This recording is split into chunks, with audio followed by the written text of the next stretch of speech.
Hey friends, welcome to .NET Conf. I'm Scott Hanselman, Vice President of Developer Community, coming to you live here at Microsoft in Redmond, Washington. Over the next 3 days, we're going to hear from our team, from partners, and from you, the .NET community, about what's new in .NET and all the amazing things that people are building with .NET today to meet their needs of tomorrow. And as you probably know, our goal with .NET is to build a complete development platform that developers love, that businesses trust. It hopefully enables developers to build modern apps with a high-performance runtime, best-in-class programming languages and development tools, and a vast and vibrant ecosystem that is powered by all the amazing developers like you around the world. We, the team, want to thank you for all the energy that you're putting into supporting and sustaining the community and just generally building epic things. Let's take a second and let's look at our incredible adoption. The momentum is bananas. We see over 7 million .NET developers using the Visual Studio family of products monthly. And since open sourcing .NET, we've had over 290,000 pull requests merged to .NET repositories from the community, with over 23,000 pull requests merged to .NET 10 alone. And more than 68,000 people have contributed code and filed issues to make .NET what it is today. So kudos to you, absolutely incredible. And since 2020, .NET has been one of the highest velocity open source projects. And velocity, it's a cloud native computing CNCF metric that tracks open source project activity. And C# is consistently ranked in the top 5 programming languages on GitHub. Pretty fantastic. Now, .NET powers lots of the products and services here at Microsoft as well. And a lot of these really rely on .NET performance improvements from release to reduce costs and to increase scale. There's a couple of big callouts, like Bing. They have been running on .NET 10 release candidates in a couple of their data centers, and they've seen really noticeable improvements on their P90 latency. That's the idea that 90% of their requests meet a certain latency metric. And there are no blockers, and they're going to be rolling out .NET 10 soon. Now, Xbox Gaming Copilot, they actually use the entire .NET stack. They use Microsoft extensions for AI, Orleans, Aspire, and the MCP C# SDK to build their AI-powered assistant. Another good one is Copilot Studio. It's actually a Blazor WebAssembly app. It uses the MCP C# SDK. We're going to talk a little bit about MCP later in the keynote and a lot more in the sessions later today. Now, it's not only just teams here at Microsoft, but companies all over the world that trust .NET every day. Chipotle mentioned to power their businesses. You're going to hear from some of them during the conference and how they're building some of their incredible apps with .NET. So thanks to all of these friends for the great work that they're doing. Now, with that, I am excited and honored and thrilled to announce that the best version of .NET yet is out. .NET 10 is released and available today. So go download now. I'll wait here. We're good? We upgraded? Is everyone excited? There's also a new version of C#, C# 14, with improved performance up and down the stack. It's got a ton of new features to help you build for today and for tomorrow's apps. Another thing worth noting is that .NET 10 is also a long-term support release, which means that you get free support and patches for 3 years. Also releasing general availability today is Visual Studio 2026. This is the flagship IDE. It's faster, it's smarter, it's more connected than ever, and it's also optimized for .NET 10, which comes in right out of the box. And we're going to keep improving VS 2026 through monthly feature updates. It's also got a nice visual refresh, a modern look and feel. It's going to let you focus on the code. You've got GitHub Copilot capabilities for profiling, testing, and modernization that you're going to see today built in as well. Visual Studio 2026 also available right now, so go download it. I also want to thank everyone that helped us build .NET 10, contributed to our repositories, and I want to highlight some of our partners. These are partners with really significant contributions to .NET 10 and the whole ecosystem. And this includes distro maintainers and security partners like Red Hat, Canonical, and IBM. Software partners helping us build .NET MAUI and its core components. Shout out to our friends Syncfusion and Uno platform, as well as hardware partners like AMD and Intel for contributing to the core of .NET with low-level hardware intrinsics, helping us enable significant performance improvements for computationally intensive tasks like AI workloads. And then our buddies at Samsung for their work on instruction set architecture, doing a bring up for RISC-V and ARM, preparing .NET for a future that is bright. Also, and most importantly, thank you. Thank you for being awesome. Thank you for all the contributors that have made incredible improvements to .NET for the .NET 10 release. I hope you see yourself in the matrix of faces here, because we couldn't do it without you. You can go to thanks.dot.net to look for your name and your contributions as well. Now, I've been doing this a long time, and since the release of .NET Framework 4.8, Microsoft has transformed .NET into a really efficient cross-platform runtime, and the performance gains are order of magnitude. Through a decade of layered investments, tiered compilation, dynamic PGO, guarded devirtualization, deep refinements in the jitter, in the garbage collector, .NET 10 executes high-level C# with the efficiency of hand-tuned native code. And with .NET's new adaptive garbage collection, it's really considerably improved memory usage while improving throughput and scalability. Now, we did a test a little while back on an internal version of the Tech Empower Fortunes benchmark. This is a benchmark that compares tech stacks against a kind of a realistic app scenario that also does include data access. .NET 10 uses 93% less memory, 93% less than .NET 8, and sees a 15% increase in requests per second. Now, you can look at version to version, but if you think about the leap from .NET Framework 4.8, which some of you are still using, to .NET 10, you're going to get amazing numbers. And this is not just the result of a single breakthrough. This is a decade-long strategy that is aiming to make .NET the most performant development platform that Microsoft ever created. And we've got improvements up and down the whole stack, from the runtime up through the libraries, all the way up to higher level frameworks like ASP.NET. Those hardware intrinsics for fine-tuning vectorized implementations, bubbling up through .NET standard libraries, so that APIs just get faster every version without you having to change your code. We've got new primitives like span pervading the whole stack, enabling safe code with low allocation and high throughput. And for organizations, the point of this work is that it translates into faster time to results. Oftentimes, without you touching a line of application code, things just get better. And upgrading to .NET 10 is not just a feature update. Okay, this is a performance windfall that I think redefines what you should expect from a managed runtime. If you've ever seen Stephen Tobe's posts on performance, he's been chronicling this incredible journey on our blog. These blog posts are so long, they may crash your browser with all of their goodness.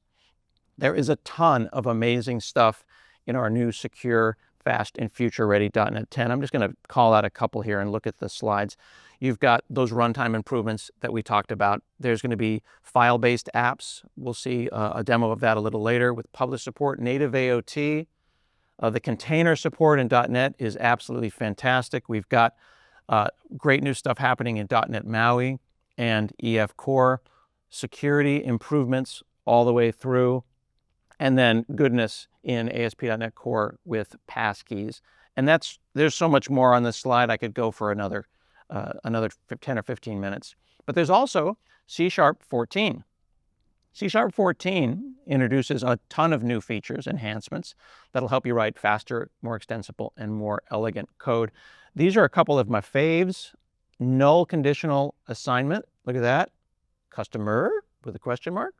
Null conditional assignment, very convenient, less code, more expressive. You've got field-backed properties right there.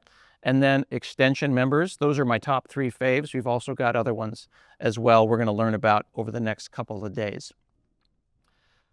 Now here's a startup company that took a bet on C#. Tracebit. They're a B2B SaaS security product, and their CEO did a whole blog about why they chose C# for its productivity, for stability, and more. I think it's cool. It's pretty great to see C# being used and loved by all businesses, including startups like TraceBit.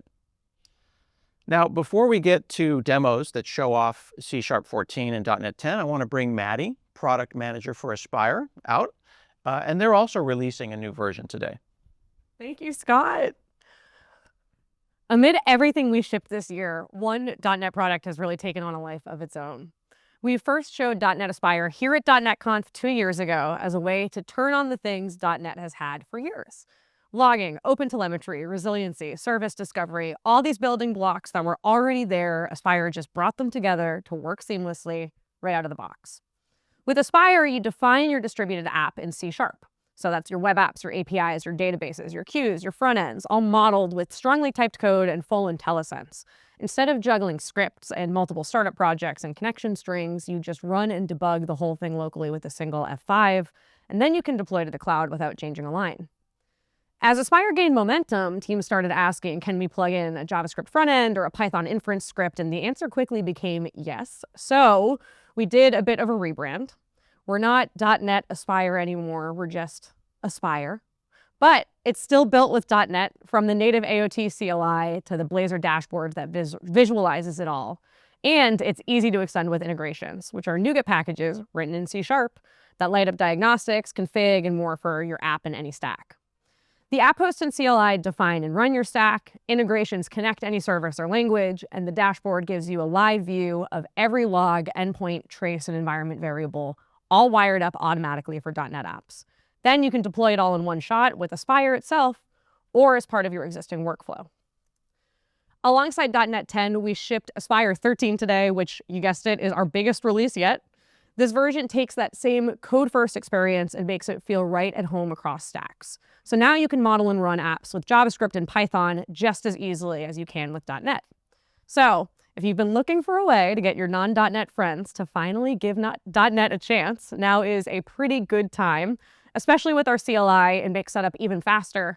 And the new single-file app host, which builds on .NET 10's file-based apps feature, means your entire Aspire project can live in one simple file, easy to share, build, and deploy. We've also kept iterating on and streamlined how Aspire helps with build and deployment pipelines, making it smoother than ever to go from local to cloud. And for polyglot teams, Aspire 13 adds flexible connection string management and cross-language certificate trust, so services can talk to each other securely no matter what language they're written in.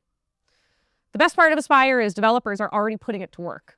Trayport shared that most of what we need is available out of the box, and it's easily extendable to meet bespoke requirements, which I really think is the heart of Aspire. It's opinionated defaults that get you started fast with the flexibility to grow however you need. Built with .NET, open to everything else, Aspire 13 shipped today alongside .NET 10, and it's ready for you to try right now. But this is .NET Conf, not Aspire Conf, although stay tuned. So I'm going to bring in Damien and Safia to show you some of the latest .NET 10 features and how Aspire actually builds on top of them. Ready, Damien? Hello. Hello, good Yes. morning. Good morning. Welcome, everybody. So let's have a look at some code for the first time today. It wasn't that long ago that the first C# app that you wrote looked a little bit like this. This is a traditional console app that you might see in Visual Studio. We've been working over the last few years within .NET and C# to try and simplify the C# experience, especially for new users. Some of you may still have C# apps that look like this, and that's totally fine. There's obviously nothing wrong with this, but I think we can all appreciate that trying to simplify the experience, especially for new users or when you just have simple applications, is something we can all appreciate. So we've made a lot of progress on this over the last few years. We've managed to get rid of namespace declarations when they're not required. You don't even have to have your static void main on a class called program anymore using C# top-level statements. In .NET 10, we're introducing the next phase of this simplification called file-based apps. So I'm going to switch over to Visual Studio Code, my editor of choice for today. And you can see over here, there are no project files. In fact, all I'm working with to start with is an empty CS file. And so as a new user to C#, generally what you might do in your first type of application is go ahead and do hello world. So I can just start typing hello world, and Copilot's going to help me out there. I don't have a message yet, so I'm just going to go ahead and say hello world, and that's it. I've got my first application ready to go. If I want to run this application now, I can go to the command line and I can say .NET run hello.cs, and the application will compile and run. In fact, I can just say .NET hello.cs. I don't even have to use the run if I don't want to, which is great. As I get exposed to new language features, as I want to use them, I can just bring them into this application as I go. So now I could say, hey, let's declare a message. I'm going to go ahead and use the implicit args variable, and I'll just use that like so. And instead of saying C# over here, I'll just say world, and then we're going to come back in here and we'll use an interpolated string like it first wanted me to put that message in here. So now as I'm learning the language, we can start bringing those aspects of the code into this application. And then of course, if I go over and run that now and I say .NET Conf, we should be able to see I can say hello.NET Conf. Now I can do more in these types of applications as well. I can use the new #: directives at the top of the file here to bring in NuGet packages or to set build properties like so. Or for complicated applications, I can even change the entire SDK that I'm using. Now, that's actually something that Aspire is doing with its new single file app host that Maddie mentioned. Here's an example of an Aspire app host project based on .NET 10 using file-based apps. And so you can see here the SDK is being set to use the Aspire app host SDK. It's bringing in 2 Aspire hosting integrations from NuGet packages, one for organizing JavaScript and one for organizing Python. And then I can very simply coordinate and set up my app here using C#. And I really like the idea of using C# to organize Python and JavaScript. If I go over to this C#14 file here, this is a slightly more complicated version of my first Hello World app that I created before. And I'm using some new C#14 features that we saw Scott mention in his talk just before. I've got this console.useColor method that you may not have seen before because it literally just exists in this file. And then I've also got this console.sayHello and this message.ANSI-colorize. So how did they come to be? Well, I'm using C#14's extension members feature, which is one of my favorite features, to do this. So I've got my console extensions class here. I'm using the new extension keyword to expand the console class with these new static methods. Now, we've been able to do static extension methods in C# for a while now, but this new syntax has a few more tricks up its sleeves. Not just static methods now. If I go down to my string ANSI extensions class here, you can see I'm actually creating instance methods as extensions on top of instances of a string. So I've got this ANSI-colorize method here, which will actually randomly colorize the letters inside the string that you pass to it. And so now if I go back to the command line and I run my C#14 file here, you can see now I've got green and then it's randomizing the colors of the C#14 string that's been passed in there. Now, another thing that we were very aware of when we built this feature is we want to make it very seamless to move from file-based apps to traditional projects when you get to the point of needing the types of features that those projects support. So I can do that very simply from the command line. I can say .NET project convert, and I'll convert my C#14 CS. It asks me what directory I want to put it in. I'll go with the default there. And now I can see I've got that C#14 directory. And if I go inside there, you can see now I have a regular project, and all my code has been migrated over there without any problem.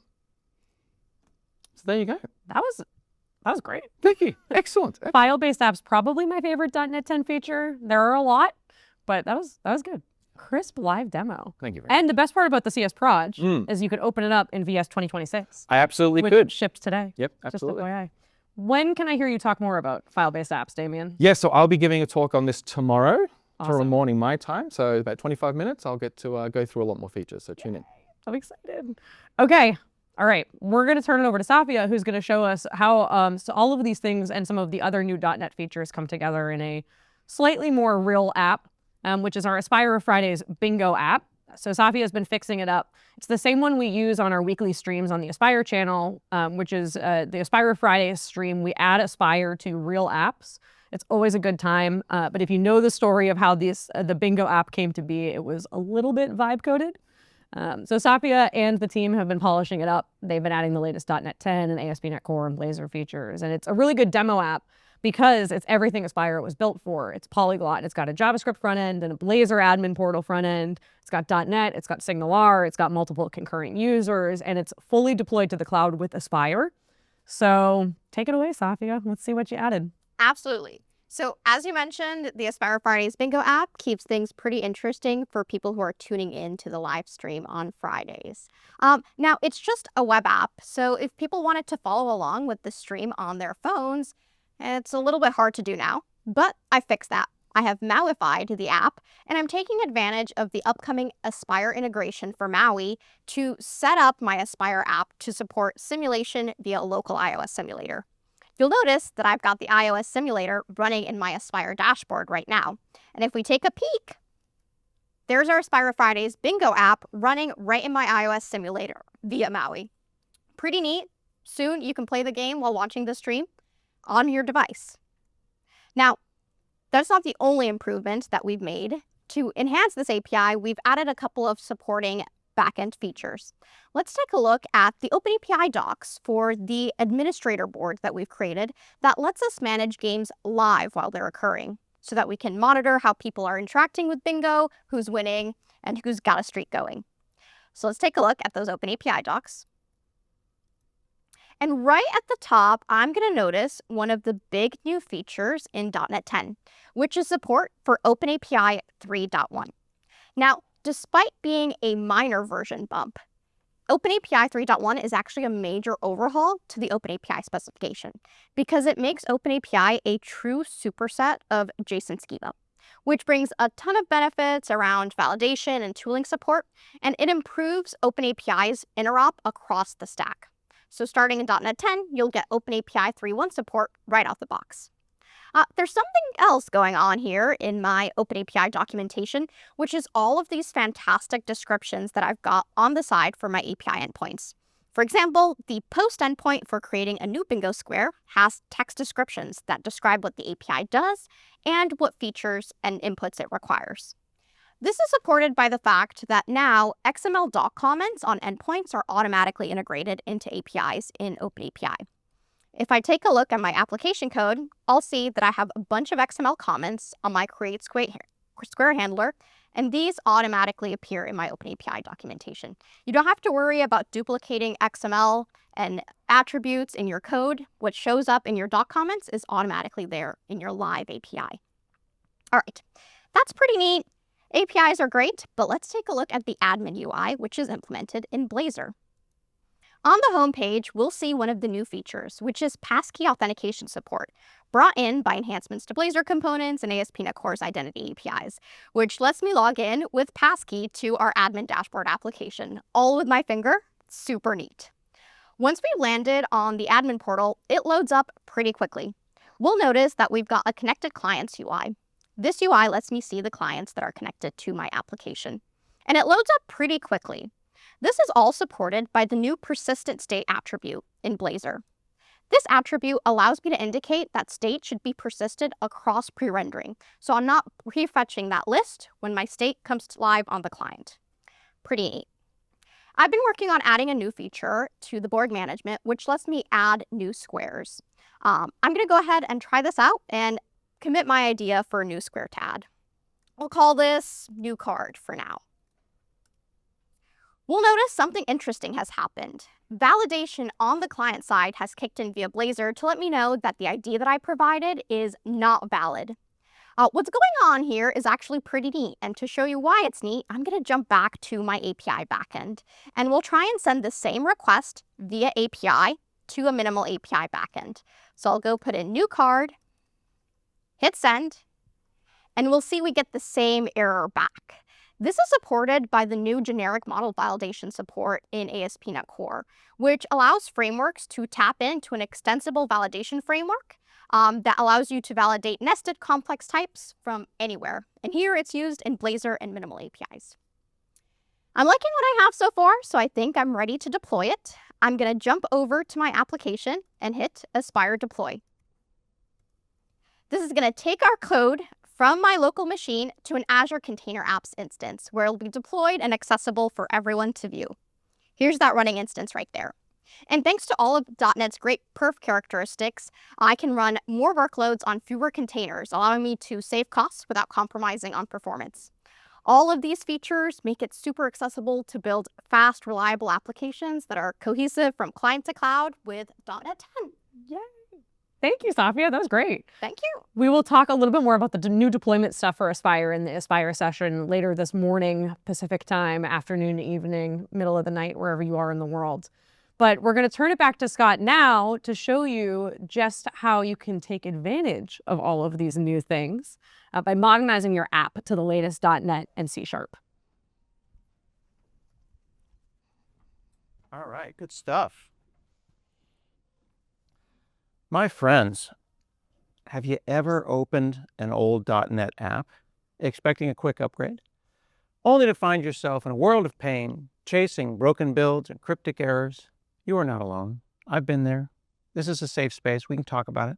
What starts as a simple version bump often turns up into hours of untangling dependency conflicts or deprecated APIs. Because modernization isn't just about staying current. Additionally, older frameworks can introduce security risks, hurt your performance, it can make scaling and moving to the cloud harder. Upgrading gives you access to modern APIs, better runtime efficiency, better tooling, and it sets you up for success, sets you up for cloud-native features, automated scaling, monitoring, secure identity management. That's where GitHub Copilot app modernization comes in. Okay, this is built into Visual Studio. It's kind of your modernization copilot. Guides you through every step, deals with ambiguity, automates heavy lifting, and it helps you move from this could take weeks to, we got this done in a couple of hours. Whether you're upgrading to .NET 10 or you're preparing for a cloud migration, the modernization copilot aims to make that process faster, smarter, and less stressful. And GitHub Copilot app modernization is released today. It's included in Visual Studio 2026. Now, don't just take it from me, right? There are many success stories that we've got with GitHub Copilot app modernization. For example, FMG, they upgraded many of their applications in just a matter of hours, which is pretty cool. Now, here's another thing. I'm guilty of this. We know that many of your older applications don't have any unit tests at all. It's okay. We've all been there. And that's why we're kind of training GitHub Copilot to make those tests for you. The GitHub Copilot testing agent for .NET is available in public preview in the Visual Studio 2026 Insiders channel. So if you want to have those two versions of 2026 installed side by side, do that. Try it out on your apps, give us feedback, and make that feature even better. And with that, we've got Kathy and Brady in the studio over here to walk us through how these tools work. Take it away. Cool. Thanks a lot, Scott. I'm excited to be here today with my good friend Kathy, and we're going to talk about how you can take advantage of some of the new GitHub app modernization tooling, as well as some of the new GitHub test agent tooling. Let's do it. To not only bring those apps forward, but get you on .NET 10 and get you in Azure. Now, as Scott said, this isn't a lickety-split type of process. So Kathy and I, we've done that terrible thing of recording our demos today because we don't really have a couple of hours to stay here with you. We'd love to, but what we're going to do is we're going to rush through a couple of videos of the experience of upgrading an app. So without further ado, I want to go ahead and dive right in. So you'll see here on my screen that I've got an application called Contoso University. This is an old .NET framework application. Allows authenticated users, so you can tell you have auth, to kind of check on their course bulletins and their students and whatever else. So I've gone ahead and right-clicked this project. Again, it's a 4.8 project, and I'm eventually going to click this button, upgrade to a newer version of .NET. And then after we're done with that, I'm going to click this button later on, migrate it to Azure. We won't talk about this button too much today, but this will give you the opportunity to upgrade things like semantic kernel to agent framework, which you'll hear a lot about this week. So I'll go ahead and click on that upgrade me to a later version of .NET. And it's going to go ahead and pick .NET 8 because it was last week and that was the latest version, or the latest LTS version. But now I'm going to tell it I want to pick a different version of .NET. I obviously want the new one, 10. So it just gave me the option to pick 8, 9, and 10. I've selected 10, and that upgrade process is going to go ahead and start. Now, about 45 minutes, an hour later, you're going to see this upgrade plan, which is going to walk you through the entire process of all the different NuGet packages. Actually, this is about 10 minutes later. You'll see all the individual NuGet package updates that we're going to make from .NET Framework 4.8, 12 years ago, whatever, all the way through to .NET 10. It's going to show us a lot that we're going to need to upgrade, like Scott said, because of security implications, but also some things where we're just kind of bringing the SDK style of the projects forward and just modernizing things. Once we start running this, you're going to see the upgrade progress details window open. And this is really when you kind of hang out and let Copilot do its work. The first phase is going to be to validate that, we've got the SDK installed. The second phase is going to be, I don't have any global JSONs that are going to conflict with anything.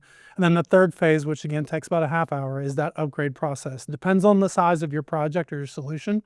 But once it's done, you'll see the project open up right here. This is the .NET 10 version of the project. I'm authenticating to it directly on localhost. You can see that I go through and pretty much everything is ready to go. At this point, I'm ready to modernize this. Brady. What? We don't have any tests. What do we? Oh, Seriously. we got to test first. Okay, we got to test before we Yeah, play. Yeah, you're Brady. right. Okay, Why don't we use that new GitHub Copilot testing thing that Scott was telling us about? that's a good plan. Yeah, you want to try that? Let's do it. Let's do All it. right, okay. All right, so let's try it out, right? We've got a modern app. Let's get some modern tests for this thing, all right? So we have the GitHub Copilot testing capability built right into Visual Studio 2026, right in Copilot. We can do @test right here in the Copilot window, and we can use a member, a file, a project, or a solution here. I'm going to run it across the entire Contoso University app here, since we don't have any tests right now. You could also pick the model that you want to use right below it. So let's go and kick this off here. Let's see how much code coverage we can add. So Copilot's going to start by analyzing my project here. It's going to create a new test project since we have no test for this project right now. If we did have a project already here for a test, it would support MS Test, XUnit, and NUnit. So it's going to build the test project and calculate the baseline coverage. And you'll see it gets to work right away here. It generates tests for my key services and models and controllers. And we can see the progress all while it's going on here in the Copilot window and in the output window. Now, as everyone's been saying, this could take a little bit of time here, especially if you're going to run it across a project or a solution here. So we've sped this up a little bit today, but this is exactly what you'd see on your end. Now, the tests are going to start to show up here in Test Explorer using automatic test discovery, so I don't have to do anything. I can sit here and watch them and see how things are going. Now, I could write a prompt to do this manually, but this capability is really purpose-built for testing. It understands my code structure and also my project setup and also what good tests should look like. So Copilot's going to create tests that are safe for my code, they're accurate, and also it uses an understanding of C# as well. So I'm going to end up with more tests that build and pass. Now, as you'll see here, sometimes not every test is going to pass right away. Our goal here isn't perfect coverage. It's really to give us a starting point to build off of. You'll see here when Copilot, the tests fail, that's okay. It's going to go and fix them and make sure that they can pass. And so that's exactly what's happened here. It's going to measure my final coverage now that all my tests have passed. Now, Copilot doesn't just generate tests. It's going to give us a really great summary of what happened all along the way. So in just a second, you're going to see some stats about the number of unit tests that were added, maybe some projects and files were also modified here. And we'll get a great view of the before and after coverage, so we can actually see what our net lift was. We've also got some quality indicators, so we can see that pass-fail summary. And also, we got some insights into the testability gaps. Maybe there's some things that I need to fix, or maybe it even found some bugs for me. And I really love this. This gives me a really clear playbook of how I can continue to improve reliability here and keep moving forward while raising the coverage of my code. And lastly, we've got some direct links that will take you to some of the new files that were created here. So, Brady, we just went from 0 coverage to some real coverage here. How are you feeling about this? I feel a lot better about that. I mean, I've written a lot of tests. That wrote a lot more tests than I've written probably over the last year, so that's pretty good. I mean, at this point, I'm feeling like we can go ahead and move on to the modernization stuff. So I'm going to go ahead and flip back over to my monitor real quick. Let's do it. And what you'll see here is that I've got this window open. So I've got this Migrate to Azure guy.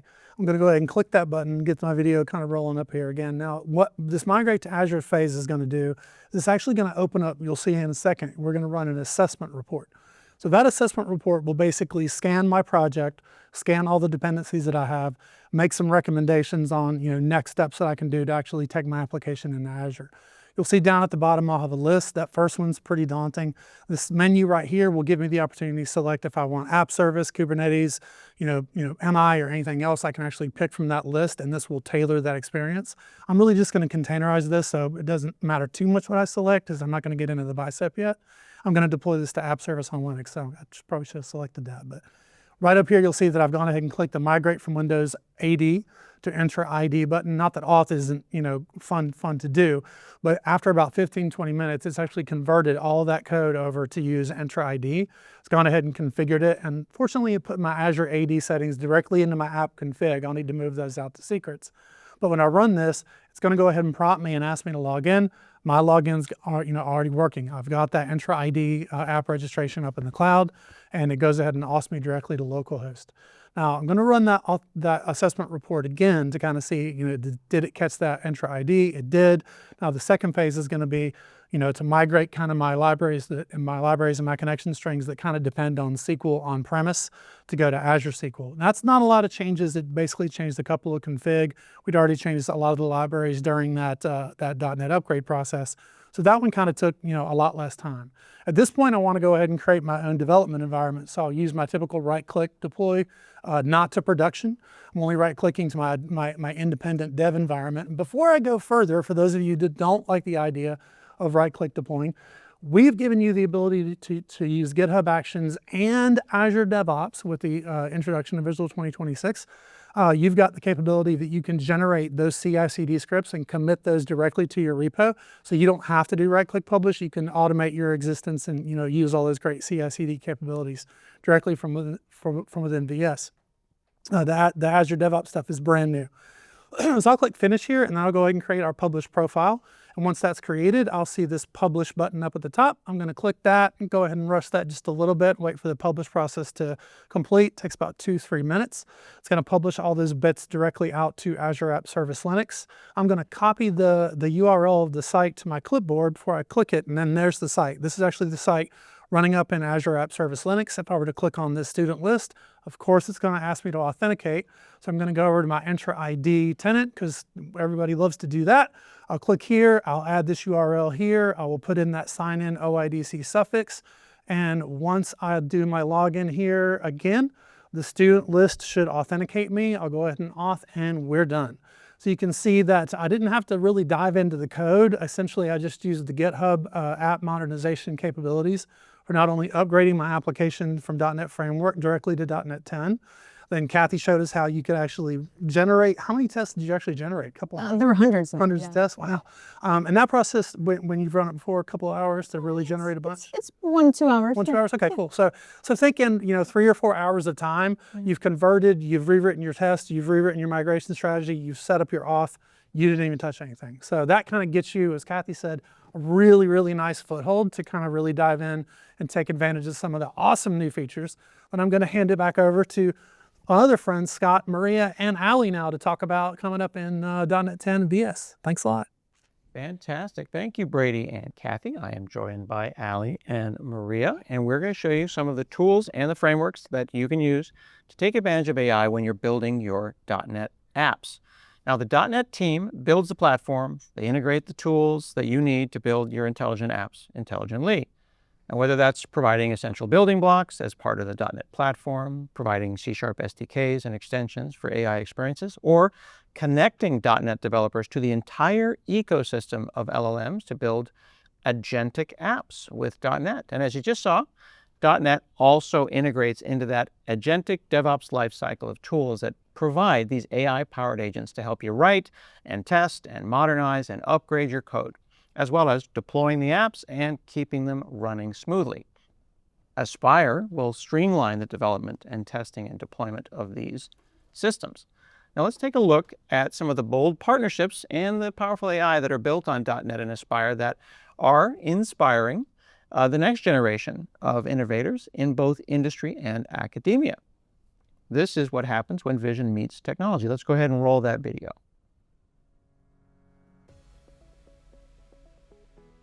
Microsoft and Shoreless really empowers .NET developers to become AI architects.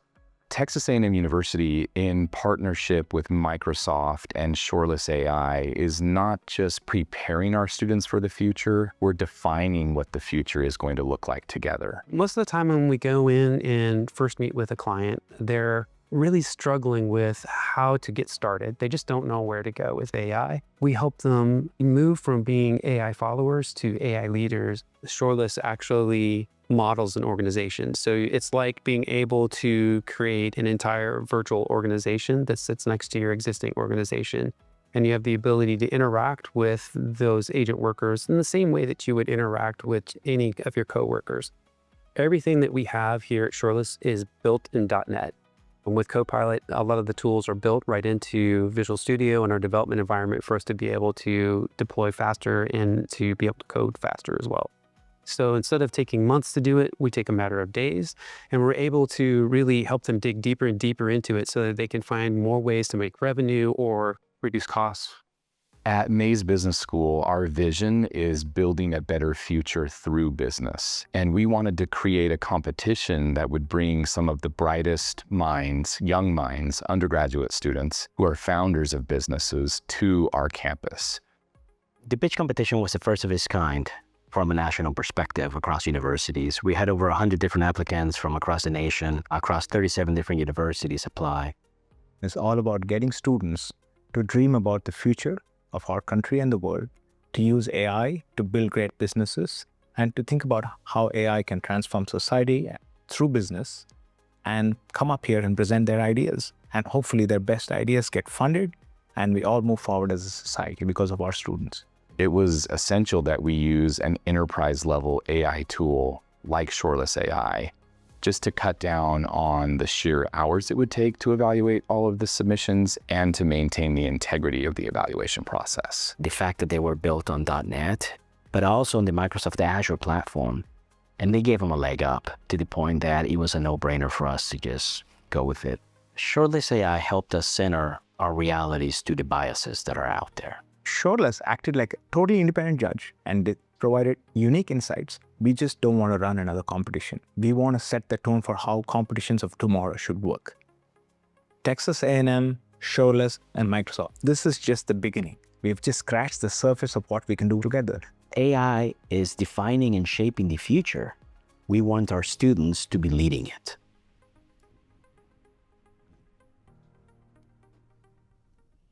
All right, now let's talk about agents. Everyone's throwing around the word agentic like it's a magic buzzword. If you want to sound smart in a meeting, just say agentic a few times and watch what happens. But I think it's important for us to talk as software developers about why that matters, and how we can solve problems with it, because business is full of ambiguity. For example, you might tell someone, maybe a programmer, go to the store, get some bread, and if they have eggs, get 12. Sounds like easy instructions, right? But then they come back with 12 loads of bread and no eggs, and, well, whose fault is it? The instructions were ambiguous. That's where agents and large language models can come in. Unlike a batch file or a PowerShell script that might get stuck if there was a roadblock, agents can have just the right amount of common sense to deal with that ambiguity. They're like that one colleague that can follow instructions, but also figure out how to navigate around a detour and still get the job done with the help of tools, actions, and memory. So as we show you some demos coming up shortly, I want you to think about what agents are, why they exist, and they are those flexible partners. They intend to deal with the kind of real-world messiness, the ambiguity of business.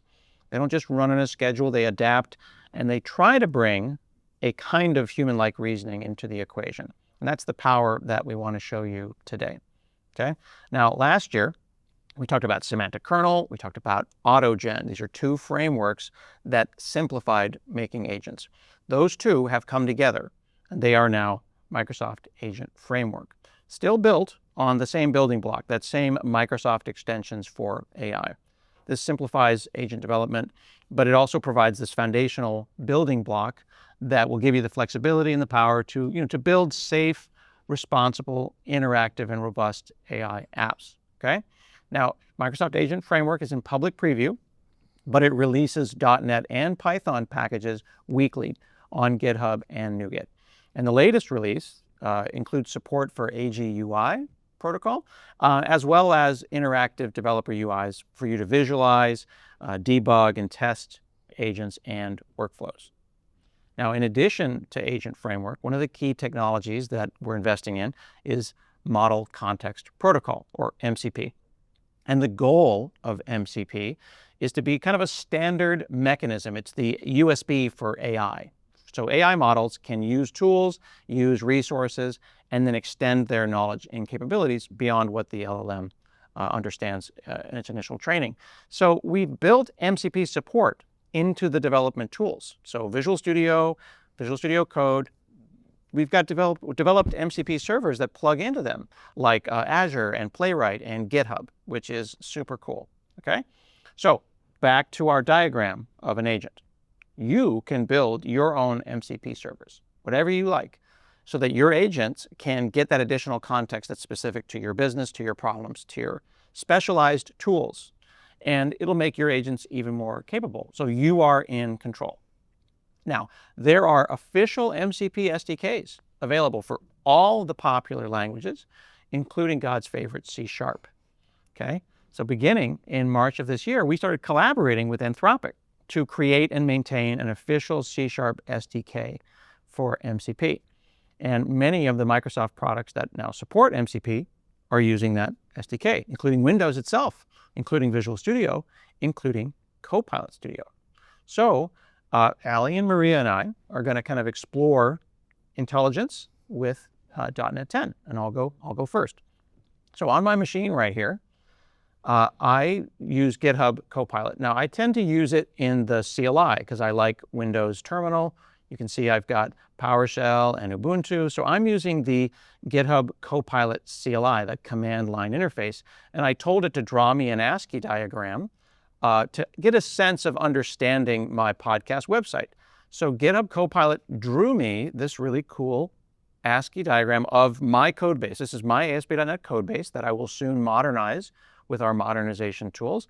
And this is an understanding moment. This is a moment for me to really use that local Copilot CLI. And look at this, it's telling me my automation scripts, my layout, the structure of my application, the testing layers. This is super useful, but this is at the command line, even though it has cool ANSI art. I can kind of upgrade into Visual Studio Code, and I can do things like put it into agent mode where it can start talking to tools. I can put it into the new planning mode. And in this case here, I asked it to go and look at all my tests, categorize my tests, make sure that I'm testing everything correctly, and whether or not I had good coverage. This is all inside of Visual Studio Code. Now, if I go even further into a full IDE, Visual Studio 2026, in here, I've got profiling and testing tools. Although, I have to say, Ali, I went in here and I said, do I have any open issues or PRs, thinking that it would go talk to GitHub. And then it says, I don't have access to tools to talk to GitHub issues or pull requests directly. I think I can help you out with that one, Scott. Cool. So one of the biggest challenges with AI agents today is that they're often limited to static data. So they know about what's going on in your current file or in your project, but they might not know about the information that exists outside of that environment. So like we saw with your demo a couple seconds ago, GitHub Copilot didn't have a way to reach out to GitHub and get that live data. So that's where MCP comes in. MCP acts as a secure bridge between the agent and external systems. It gives Copilot a standardized way to call and access data from real-world tools like GitHub, Azure, wherever your data might live. We have that custom plumbing, or you don't have to build any custom plumbing or one-off integrations to connect to those tools. You can do it all through MCP. So we have a really exciting and awesome experience directly in Visual Studio that allows you to discover some of those existing MCP servers from a registry. So if I go right up here and I click Extensions, and then I go over to MCP Registries, I'm brought to this view. Just like installing a NuGet package, I'm able to scroll through a list of some pre-built MCP servers. So we've got Azure DevOps, we have got Chrome DevTools, we've got Figma, GitHub, all of these different servers that I can easily connect to and then bring all of that data from that source directly into my application in GitHub Copilot. So if I go over to this installed tab here, I can see which servers I've already installed. So it looks like I've got the GitHub server already configured. So that's awesome to see. So I'm going to go right over to GitHub Copilot Chat and select the tool picker window. And I can see some of the servers that I've got built. And I'm going to go ahead and also introduce a awesome new feature that we have to enable authentication for some of these servers, because another thing that's really important about MCP servers is that they require a secure connection and authentication, and we have an experience to do that directly in Visual Studio. So if I click authentication, I can see that I have an inbuilt way to provide my GitHub credentials directly in Copilot chat. So I'm just going to click authenticate really quick. And now I'm authenticated to use the server. So I'm going to close out and I'm going to enable that in chat. So now I'm going to try asking a similar question to what Scott had before about pulling any GitHub issues that I have on this repo. So I'm going to ask that same question. Open issues on this repo. Send. And now, because I'm connected to the GitHub MCP server, I have a bridge to be able to access that live open issue data from GitHub. So you can see here that we've got a tool call running to get the summary of open issues. We ran that tool call. And now I have a summary directly from GitHub that pulls that live data and gives me a summary of any open issues that I have on this sample repository here. So yeah, Copilot was able to just summarize the open issues directly from GitHub. It lists the titles, gives me a quick summary, and even links back to some of those existing issues. So that's the difference that MCP makes. We've gone from a disconnected model to a connected, context-aware assistant that can work with our live trusted data. And this isn't just about GitHub. Any pattern applies to any system that you have. So your CI/CD pipeline, your customer feedback data, analytics, whatever you want your AI to understand, GitHub Copilot with MCP can do that. And the best part is that you can build your own MCP servers. So you have a way to connect to really anywhere that your data lives. So we have a project template for creating custom MCP servers. And you can use that by just installing the necessary NuGet packages, and then you can create your MCP servers. And anyone can share them through a NuGet package. And yeah, you'll be able to connect to wherever your data lives. That's cool. And that's a pretty quick start if you want to experiment. Like if I've got any system or any API, I could go and make my own. Yeah. I want to make my own. Yes, you can. Right. You should have one for the Hanselman podcast, don't you think? Oh, I think my podcast definitely needs to be agentified. 100%. It's about time. So thank you so much, Ali. So I wanted to talk about what it's like to build an agent today for .NET developers. They have everything they need. So I'm going to show you so much today. And since I'm a horrific typer, I recorded my demos. Nothing wrong with that. So nothing wrong with that. So I am just going to go ahead and hit play. So first thing I did was something I baked earlier. Is the first thing you'll notice that I have installed the agent framework NuGet package. This is what you talked about earlier. The agent framework makes it really easy for you to start building agents out of the box. You notice similar things like I added a GitHub model, I gave my writer an instruction, and that's my way of building up an agent. Now, when we run this application, you're going to see a story popped up, right? But I feel like you didn't respond enough to that, so I'm going to stream the responses back to make it more fluid. And when you see the fluidity coming back, it feels like you're actually chatting with your console as you see the information stream through. So they're going to give it a moment.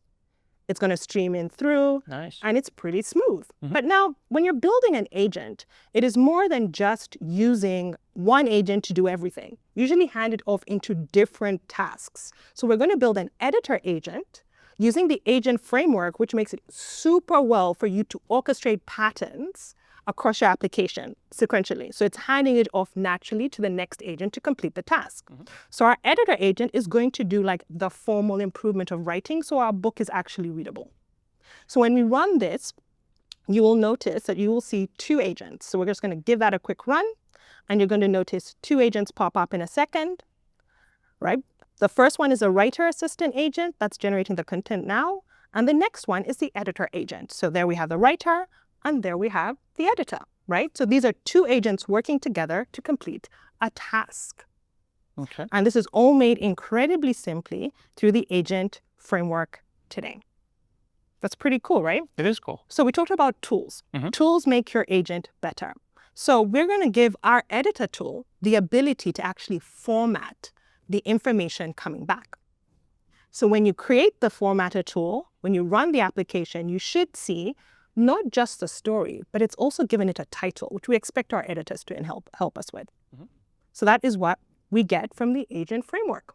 Now, you and I really like building things in the console, right? It's a way to show people that you're building things up bit by bit. But what we really want to do is give people things right out of the box. That's true. So what I want to show you today is that we have the agent API template. This makes it incredibly easy for you to build just what I did, but for an ASP.NET Core application. So if we play this video, what you'll notice is that it creates the application. It will look very familiar. And when we go to our program.cs, what you will notice is that you have the writer, the editor, and the workflow. And I'll go through what a workflow looks like in a little bit more detail. We're also going to do something where we are using the OpenAI responses as well as the conversational API, and my favorite feature, which is Map Dev UI. It's a Dev UI which is built with an agent framework that makes it easier for you to test and debug your applications visually, which I think is a really great learning experience. So when we click on Publisher, I can now have a conversation with my chatbot in kind of like a Dev UI mode, right? So what you will notice is that you'll see the responses coming back, events, traces, and tools. This is great for you, not just as developing as a developer, but also just learning and how all of these things connect together. When I click on that, it actually shows me all the results that are coming back as well. And this is built right out of the box with Agent Framework. All you have to do is configure your DI to use it. You can also visualize the flow of the agent. Remember when I talked about that thing of like you have a writer, you have an editor? You can also update the input without even going back to your original code. And this gives you this naturally robust, lovely experience. That's pretty cool. It's pretty That whole UI, I get for free. You get for free, and you get to contribute to it as well. Now, there's one last thing I wanted to show you. You mentioned AGUI, and this is coming fresh off the boat. Okay, off the presses. So AGUI is a lightweight protocol that allows you to stream and chat responses between the client and the backend. So what does that mean? So it is the season, and you like steak tacos. I do. You love steak tacos. This demo I am doing live. I will code for tacos. It's well known. I know it.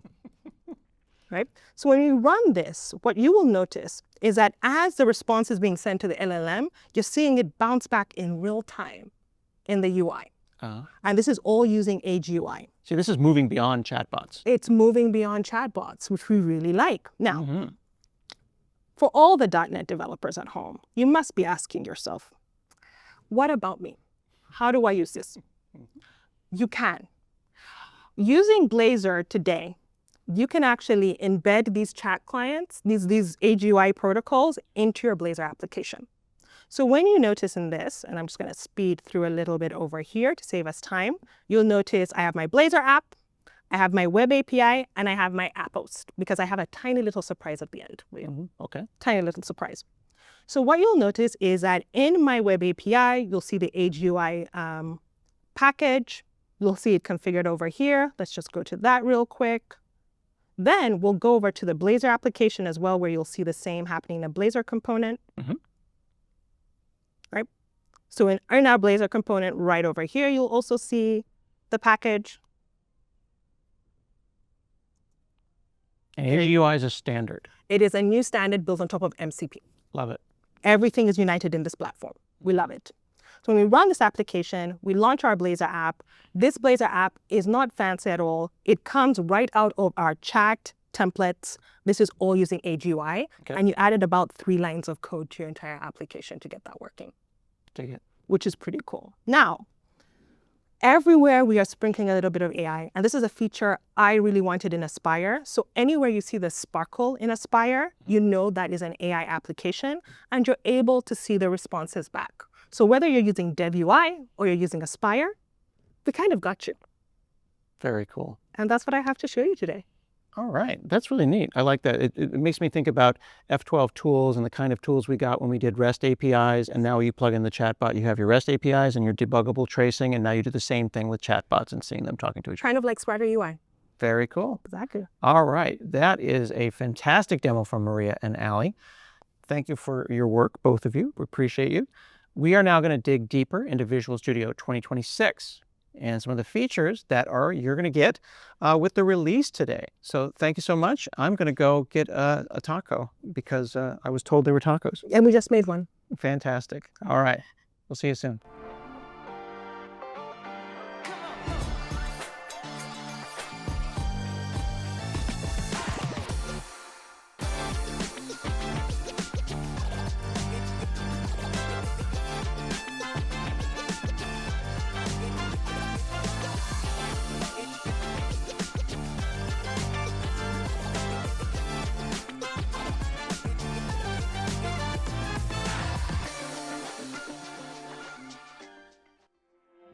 It's been an incredible year for the team, building, listening, and evolving the platform with you, our developer community, at the center of it all. As we navigate this big platform shift together, one theme keeps coming up in every conversation I've had with you, our customers. It's not just about updating the core developer platforms, it's about how we embrace AI to thrive in this new era. For us, this was a transformative year. With your feedback, your contributions, and your passion, from inside Microsoft and across the global developer community, we are continuing to push what .NET can do for you. Whether it's delivering the fastest .NET ever, expanding Aspire to support more languages, or enabling you to build intelligent apps natively in .NET.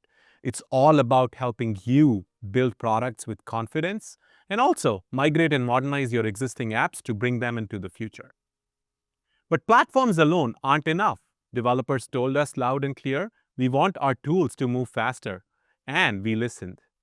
Today, over 1 million developers are using GitHub Copilot inside Visual Studio, supercharging their productivity and transforming how they build software. And now, we're taking a bold next step. With Visual Studio 2026, we are making a fundamental shift, decoupling the IDE from the platform. This means your tools can evolve rapidly with faster updates, smarter AI experiences, and more innovation, while the underlying platforms remain stable and reliable for you to build upon. It's a new chapter for Visual Studio, and I'm thrilled to hand it over to Rachel and Mads to show you what's coming next. Hello, everybody. I'm Mads. And I'm Rachel. I'm a product manager on the Visual Studio team. Yes, and I'm also on the Visual Studio team, and I'm just so excited for this release of Visual Studio 2026. Yeah, we're so excited to be here and share with y'all all that we have in store. We've been working on it for quite a while, and of course, not just us, but the entire Visual Studio team. And that's what makes this so exciting, is that this has been going on for quite a while. And today's the day where we finally get to release the official release of Visual Studio 2026. And if I were to rewind a little bit and we take a look at how it all began, we had 3 goals that we wanted to achieve when we set out on this journey toward Visual Studio 2026. The first one was performance. This is something that you keep telling us again and again, that something that matters a lot to you and your workflow. And we wanted to do something special this time. We've done a lot of incremental updates to Visual Studio and performance improvements over the years. But there was something that was harder to do because it required some big architectural changes to how Visual Studio itself is kind of built from the ground up. So we saw this as an opportunity to actually go ahead and look at those big changes. So performance was a key factor here. Second, we wanted to make sure that we had a perfect quality of life, as much as we can, of course, right? Quality of life improvements. So, of course, any product, but of course Visual Studio as well, has paper cuts and bugs and things that can be better. And so we want to make sure that we remove as many paper cuts, we make your journey as smooth as possible when you work on your workflows, your applications, and also build features that are just kind of delightful, some features that just bring a smile to your face. And the reason for that, and the reason why we thought it was so important, is because you use Visual Studio all day, every day. And so these little things, they become everything. And that's why that was our second key focus for Visual Studio 2026. Makes a huge difference. It really does. Mm-hmm. And third, AI, right? This is super important because This is a fantastic way to elevate the skills that we have, to make us more productive, to increase our velocity. And we wanted to build that into Visual Studio in a way that was very natural to how Visual Studio is being used by you. So where can we where can we show the AI help and the features in a way that like fits in with your muscle memory, that shows up when you need it in the right locations where it makes sense to you, the way you use Visual Studio today? So those were our 3 main focus areas. But there's one thing that kind of lies beneath all that. Ooh, what's that? And that is all the feedback that you keep giving us all the time. Of course. And we've fixed, in the past 12 months leading up to this release, we fixed over 5,000 of your user-reported bugs and issues. That's 23 issues fixed per workday by the whole Visual Studio team. Incredible. It's an incredible number to think about. Yeah, seriously. And feature requests, we have over 300 of those as well. So this is an absolute staggering number. It's the highest we've ever done. It's the most user-reported feature requests and issues that we have implemented and fixed ever in the history of Visual Studio. And the trend is going up. We're doing more and more, and we're not slowing down. So please keep that feedback coming. This is truly a release that was shaped by you. This is like, you told us what you wanted, and I think that we delivered on a lot of the key things that you care about the most. So you have yourself to thank for that. We thank you for it. Yeah. It's fantastic. Yeah, we have the best developer community, truly. We really do. Yeah. So quality of life. So these are the essential things, right? When you sit there in Visual Studio all day, every day, little things matter. But that quality of life, that feeling starts at the very beginning. It starts when you install Visual Studio. And you'll notice for the first time in Visual Studio history, when you start the installer, it will ask you if you want to port and migrate your settings, your workloads, the components you had installed in Visual Studio 2022 when you install 2026, which means all the things that you depended on, all your dependencies, all the tools that was required for you to do your work in 2022, Visual Studio 2026 will just install, and so you can be up and running in no time with just a few clicks. You don't have to go in and figure out, oh, I needed that workload or that component or something like that. Yeah, that's awesome. That allows for such a seamless transition. It really does. Yeah, and the fact that all the settings are there, so Visual Studio just feels familiar from the very first time you run it. Amazing. Yeah. And as a first time, another first time in Visual Studio history, there's a lot of firsts with Visual Studio 2026. And here's another one. It will even migrate your extensions.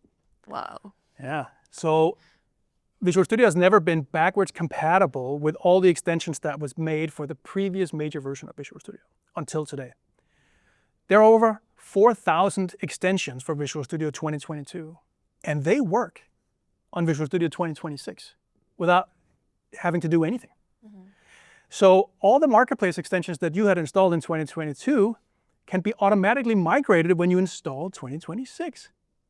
So absolutely fantastic, and a really good way to get started for people that already use Visual Studio. Very, very excited about that. Now, the first thing you're going to notice after you've been like completely wowed by all the familiarity of all your extensions and settings and everything being there the first time you start up, is the new UI. Beautiful, modern UI, crisp edges, gorgeous colors. It's been a long time in the works, and we're very happy that it's finally here. New icons, it's the whole thing. Like it's really like modernized. And again, it's like one of those things, we look at it every day. It's important that it looks great and it feels comfortable to our eyes, which is why we added 11 new color themes. It's beautiful. It sparks so much joy. I love the pink one. Matches my sweater. It makes me so happy. Yeah, I like the cool slate. That's Ooh, my favorite. that's Yeah, it's also kind of a good a one. darker, Yeah. But that's the whole point, right? You get to choose whichever you want. And there's even more on the marketplace. So you can download more of these color themes And if you want to build one, it's also now easier than it's ever been before to create your own. Awesome. Yeah. So that's absolutely a fantastic story. And you'll see all this when you log in for the first time, open up Visual Studio 2026.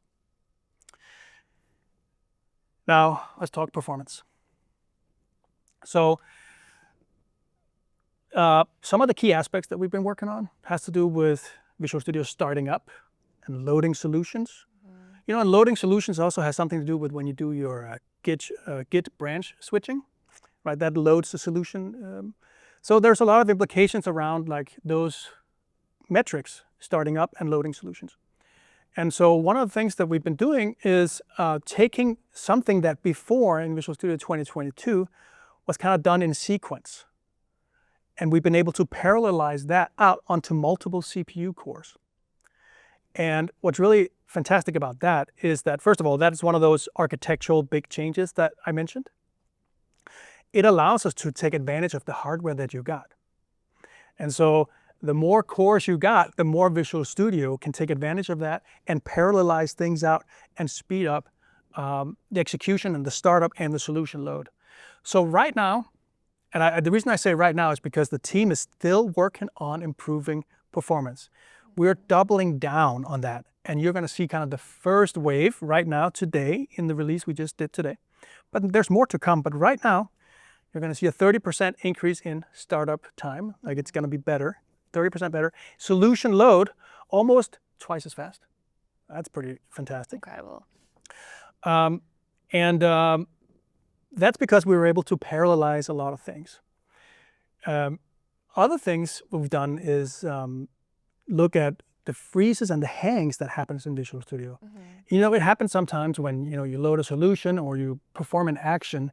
Visual Studio might kind of freeze for like half a second or a second or 5 seconds sometimes, right? Depending on what's going on. And so that's because the UI thread is being blocked by work that's been done.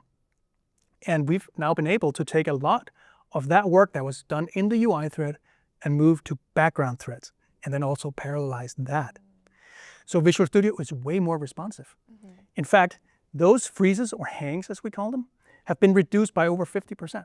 So you get this very lightweight feeling. Visual Studio is fast, it's responsive, it's beautiful, right? All the new UI and all that stuff. It really has like this different feel. So one thing is these numbers, but another thing is to actually try it out. And it's, you know, let me just show you. Yeah, let's take a look. Because so on this very laptop right here, I did some videos. So on the left here, we got Visual Studio 2026. And on the right, I got VS Code. VS Code is kind of known for being pretty quick, right? Fast to start up and all that. So let's run this and see how they start up side by side.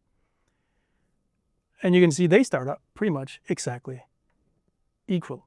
That was it? That was it. That was so fast. It was less than 2 seconds and Visual Studio was up. And Visual Studio is done. When it's open now, it doesn't like wait a little bit to, do some work to load different things and then sign you in and this UI elements that's popping in one at a time. It used to be the case, but now because we can parallelize all that, it was already done by the time the UI comes up. Incredible. Yeah. So this is fantastic. And, we've had the preview has been out for a while. We've renamed the preview to Insiders. And so we launched the Insiders 3 months ago to give people kind of early access and take a look at that. And I hope you have. Steve here, he did, and he was totally wowed by just the feel of the power that we now have with Visual Studio and the performance benefits. It is truly fantastic. So, let's move on to the third thing, AI. Yeah. It's a big deal, Rachel. I know. I'm so excited. Yeah, me too. So much beautiful things with the UI and the performance, but the awesomeness just continues with the depth of our integrated AI experiences. Copilot in Visual Studio works with you, boosting your workflow at every stage of your development cycle. Planning, building, testing, optimizing, reviewing, deploying, and modernizing. Visual Studio 2026 takes everything that we love and extends Visual Studio's core functionality with a fleet of agentic capabilities and tools so we can build, debug, and ship more effectively than ever before. These AI-assisted features work seamlessly in Visual Studio, enabling developers like Georgie to be more productive and stay focused on higher value work. Let's take a closer look at what this looks like in action. Right from the beginning, Visual Studio helps you plan out your work and jump right into coding. Just prompt and chat, and you'll get a clear, actionable plan. Here's an example. I want to create a time zone helper app to better understand my coworkers' working hours across different time zones. In agent mode, I prompt chat for help and get back a plan that is created and then executed step by step, keeping me updated as it completes each step successfully. Planning is in public preview today, so be sure you have planning enabled in your Copilot settings and try this out in VS 2026, directly on your machine or in a dev box like I'm in.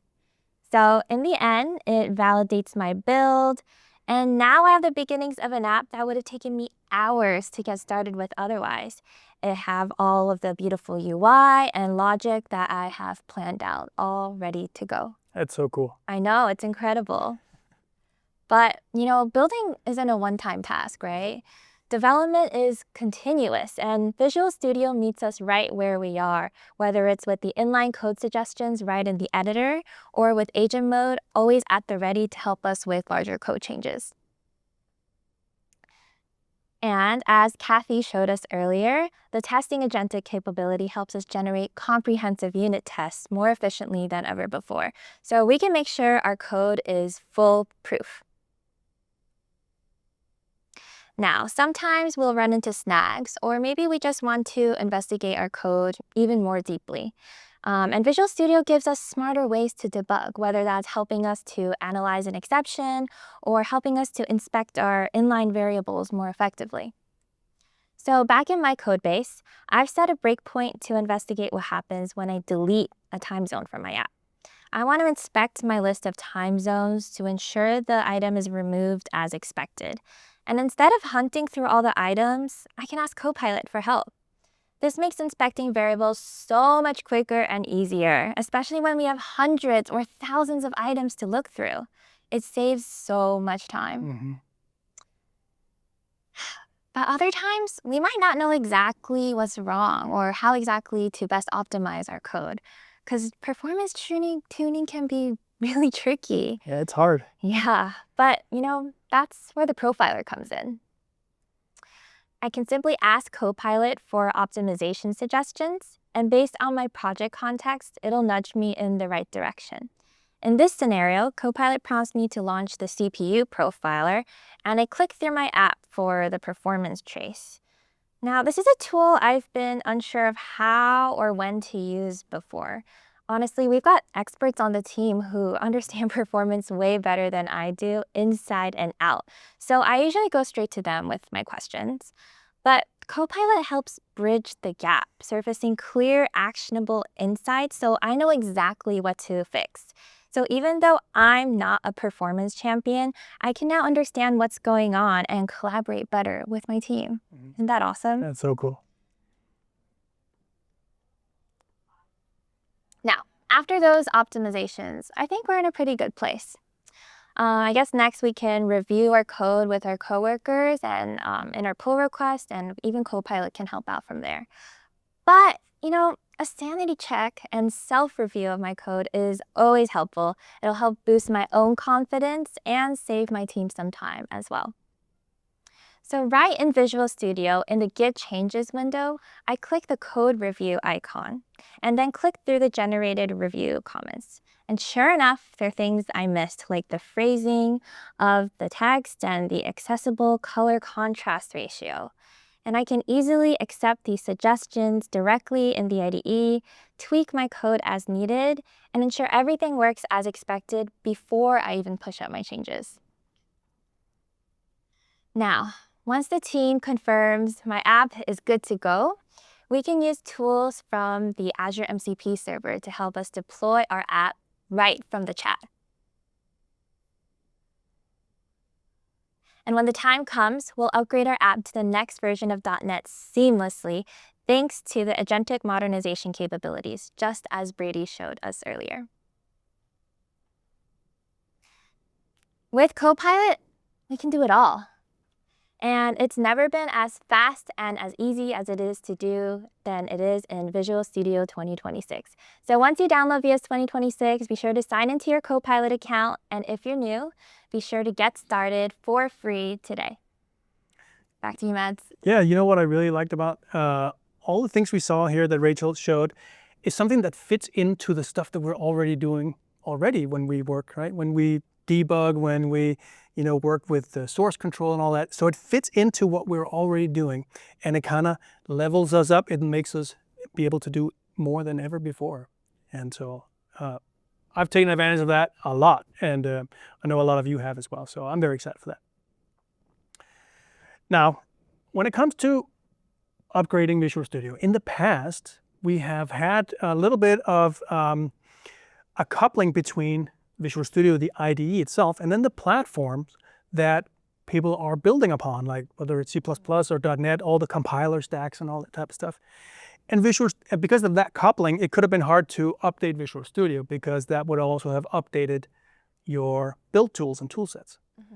And what's really, really exciting about Visual Studio 2026, another first, is that we've now decoupled the platform from the IDE. And that's super exciting because that means that now for the first time you can, with confidence, just update Visual Studio, be on the latest and greatest, and stay on whatever build tools that you need. And then, whenever you feel like it, whenever it's a good time for you, you can update those just as you see fit. And because of that decoupling, that allows you that freedom to kind of upgrade at your own pace. And yeah, this is absolutely fantastic when it comes to adopting Visual Studio 2026. So I'm very happy for that. Another thing that people have been doing is this insiders. So we used to call it preview, we now call it insiders. It's almost the same thing, but the insiders is a little bit better because we update it more frequently. But the idea is that insiders is where we start with all the features that we're working on. They go into the insiders channel first. And then when they're ready, they go into the stable channel. And today we launched the stable channel, and we launched the new insiders build as well in the insiders channel. And you can install them side by side, also side by side with Visual Studio 2022. So you can have all three if you want to, and you can dabble in them as you want to explore the different new features and whatever. So you should definitely give that a go. If you were a preview user on Visual Studio 2022, or if you're an insiders today, continue being that. Yeah. It's a good place to be. Definitely, all the latest and greatest right there. Yep, that's where you're going to get everything new first. So, and just as a little teaser to that, one of the things that we're relaunching today in the insiders is the new WinForms Expert. So. Yeah, I know. What does that mean? So WinForms is one of those apps, a lot of people use WinForms, and it's kind of an older technology, but it's still going strong, and it's fantastic. A lot of fantastic apps are being built with it even today, like new stuff, and it's great. But it does have some complexities, right? It has designer files. What about MVVM or async await patterns? There's a bunch of best practices that might be a little bit hard to do or learn or understand. So what the WinForms Expert does is that it helps when you run Visual Studio in agent mode, it basically acts as an expert in WinForms, sitting right next to you, helping you do the right things and help you with all the best practices around WinForms development. So it's a complete game changer. You literally have, this is written by the WinForms team. So these are the absolute experts in everything WinForms. They wrote the expert. So it's like having a team member from the WinForms team sitting right next to you, peer programming with you. And so this is very, very exciting stuff. So you can get that today. Awesome. Yep. We're also doing something else. We used to do quarterly updates. And the Visual Studio updates like 3 to 4 times a year. But now the world is just moving too fast. So we're releasing Visual Studio in the stable channel, monthly updates. And so today we launched the first one, right? This is the Visual Studio GA 2026. And already in a month, we're going to ship the December update. And it's going to have that WinForms expert agent that I was just mentioning. It's also going to have like the Copilot coding agent, which is really cool. But you know, you can play around with them if you're on the insiders too. So get on the insiders if you want to play with the latest and greatest.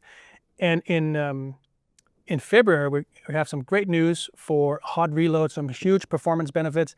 Like it's a significant performance you know, boost that it gets with co-hosting. So very exciting stuff. And you again, it's coming out in the stable. It starts in the insiders. So all I have to say is try it out. Go to visualstudio.com, download it today. Yes. And let us know what you think. All right. And Rachel, with that.